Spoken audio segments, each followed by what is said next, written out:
से बिलोंग करता हूं और जो आज की कार्यशाला वर्कशॉप है उसमें आप लोगों का आने के लिए आपका बहुत ही अभिनंदन व स्वागत।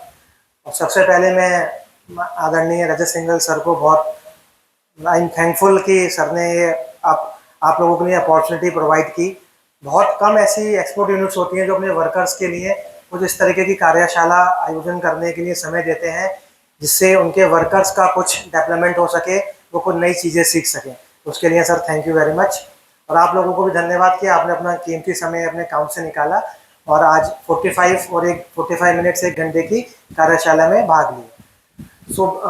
आज की जो वर्कशॉप कार्यशाला है ये सेबी, एक security exchange board of India और नेशनल स्टॉक एक्सचेंज की तरफ से आयोजित की गई है, जिसमें हम फाइनेंशियल प्लानिंग, आपके पैसे के बारे में बात करेंगे, आपकी सेविंग्स के बारे में बात करेंगे, आपके इन्वेस्टमेंट के बारे में बात करेंगे। आज की वर्कशॉप में हम कोई भी फाइनेंशियल प्रोडक्ट, कोई भी सर्विस सेल करने नहीं आए हैं। हम आपको यह नहीं बताने आए हैं कि आप यहाँ पे पैसा लगाइए, यहाँ पे इन्वेस्ट करिए या ये चीज़ खरीदिए, ये चीज़ बेचिए।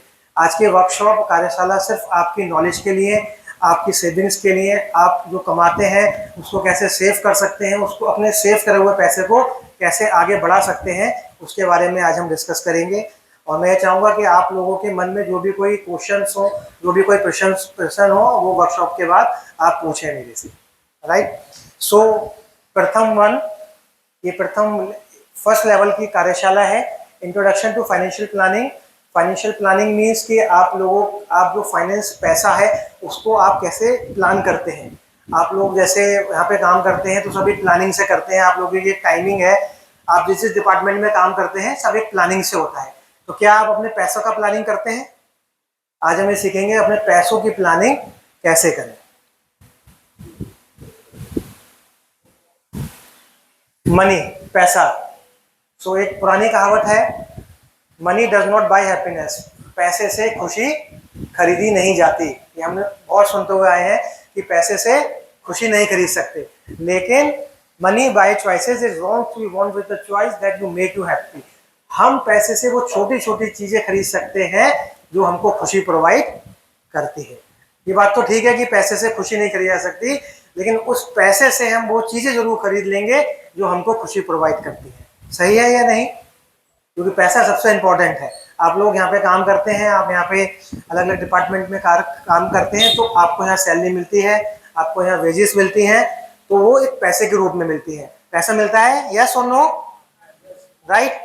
सो उन पैसों से आप अपने घर की जरूरतें, अपने बच्चों की, अपने परिवार की, अपनी खुशियां, छोटी छोटी चीजें लेते हैं जिससे आपके परिवार को खुशी मिलती है। यस, उसी के बारे में आज बात करेंगे। तो सबसे इंपॉर्टेंट थिंग क्या है कि if you buy things that you don't need, means अगर आपको उन चीजों की जरूरत नहीं है, वहां पे अगर आप पैसा खर्च करेंगे तो बहुत जल्दी आपको वो सारी चीजें बेचनी पड़ जाएंगी जिसकी आपको बहुत ज्यादा जरूरत है। ऐसा ही होता है। तो इसका ऑब्जेक्टिव ये है कि हमें उन चीजों पे पैसा इन्वेस्ट करना चाहिए, खर्च करना चाहिए जिसकी हमको सबसे ज्यादा जरूरत है। अगर हम फालतू की चीजों पे खर्चा करेंगे, खर्चों पे अपना नियंत्रण रखना चाहिए। अगर हम अपने खर्चों पर नियंत्रण नहीं रखेंगे तो बहुत जल्दी हमें अपनी जो इंपॉर्टेंट चीजें हैं, जरूरी चीजें हैं, उससे हम हाथ धो बैठेंगे। लाइक जैसे क्या होता है, मेरे लिए पिक्चर देखना ज्यादा इंपॉर्टेंट है या मेरे को अपने परिवार की सुरक्षा, मेडिकल सुरक्षा, अपने बच्चों के एजुकेशन पे खर्चा, क्या ज्यादा जरूरी है मेरे लिए? अपने परिवार का स्वास्थ्य पे खर्चा और अपने बच्चों की एजुकेशन पे खर्चा, ना कि मेरे को अपने पिक्चर पे जाके मूवी टिकट खरीदना है, कोल्ड ड्रिंक पीनी है, होटल में जाना है, महंगे कपड़े खरीदने हैं, वो मेरे लिए ज्यादा जरूरी है, या मेरे लिए रोटी, कपड़ा, मकान, सुरक्षा, चिकित्सा, ये मेरे लिए ज्यादा जरूरी है। तो आज हम इन चीजों पे बात करेंगे।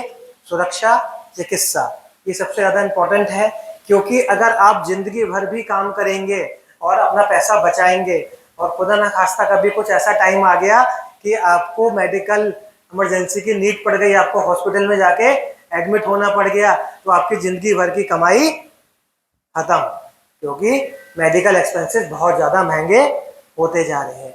तो ऐसी बहुत सारी स्कीम्स हैं, ऐसी बहुत सारी फैसिलिटीज हैं जो सरकार भी आप लोगों को दे रही है, जिसके बारे में आज हम डिस्कस करेंगे। अगर आप उन फैसिलिटीज को लेते हैं तो आप अपने परिवार की सेफ्टी, सिक्योरिटी, सुरक्षा में सहयोग कर सकते हैं। So it's important to manage money, means इसलिए बहुत जरूरी है कि अपने पैसे को मैनेज करें।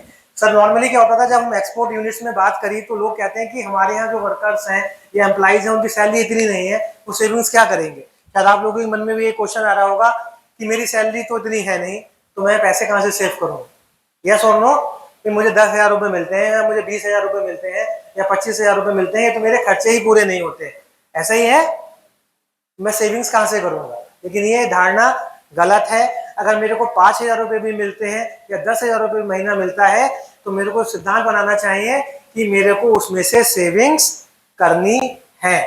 देखिए नॉर्मली क्या होता है, आप लोगों की जो अभी अर्निंग जो आप कमाते हैं वो क्या है, कमाई का जरिया क्या है, आपकी सैलरी, या आपको जो यहाँ से आप काम करते हैं वो मिलती है आपको, दूसरा कोई जरिया है किसी का, नहीं है। लेकिन आज की दुनिया में क्या हम एक जो हमारा जरिया है अर्निंग का, क्या उस पर हम आज की दुनिया में सरवाइव कर सकते हैं, हम जी सकते हैं?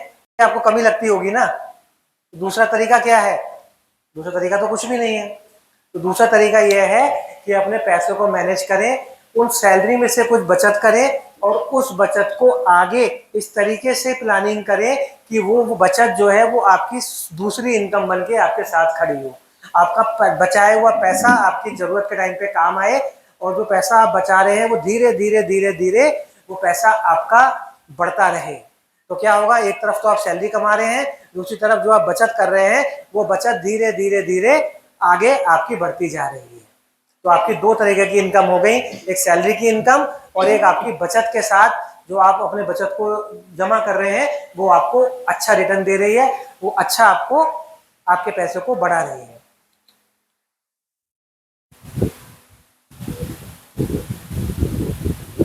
तो हम बात कर रहे थे प्लानिंग, जो हम बात कर रहे हैं कि हम अपने पैसे को कैसे समायोजित करना है, कैसे हमें उसको डिजाइन करना है, कैसे हमें प्लान करना है, उसके कुछ स्टेप्स हैं।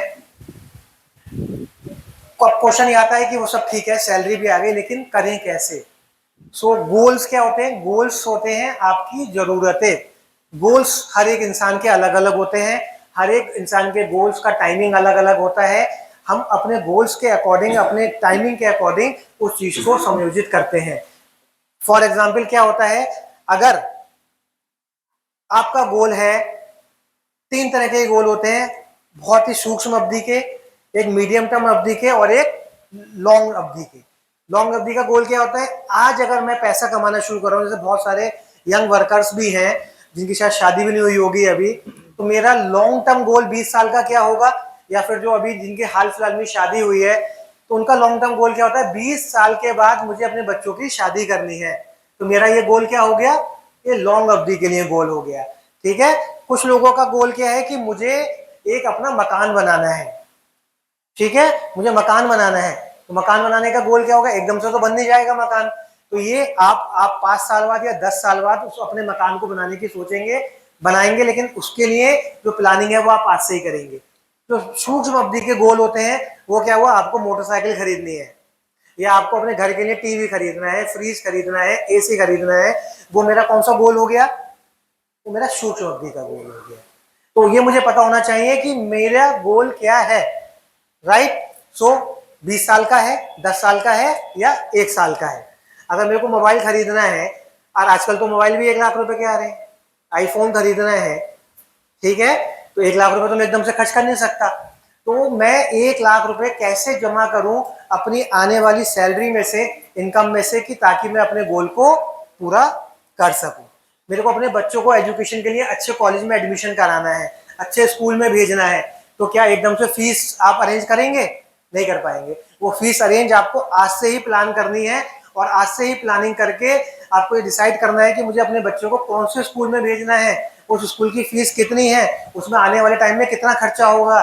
उस खर्चे को मैं आज अपनी जो इनकम है, जो मेरी सैलरी है, उसमें से थोड़ा थोड़ा थोड़ा बचाना। मीडियम स्कूल में पढ़ने जाएगा या अच्छे स्कूल में पढ़ने जाएगा, तो उस पैसे की मेरे को वहां पे सोचने की जरूरत नहीं पड़े, मैंने पहले से ही प्लानिंग कर रखी है। अब वो कैसे करेंगे वो हम आपको बताएंगे। आइडेंटिफाइंग एसेट्स मीन्स जो भी प्लानिंग होगी वो आपकी जो इनकम है, जो आपके पास पैसा है,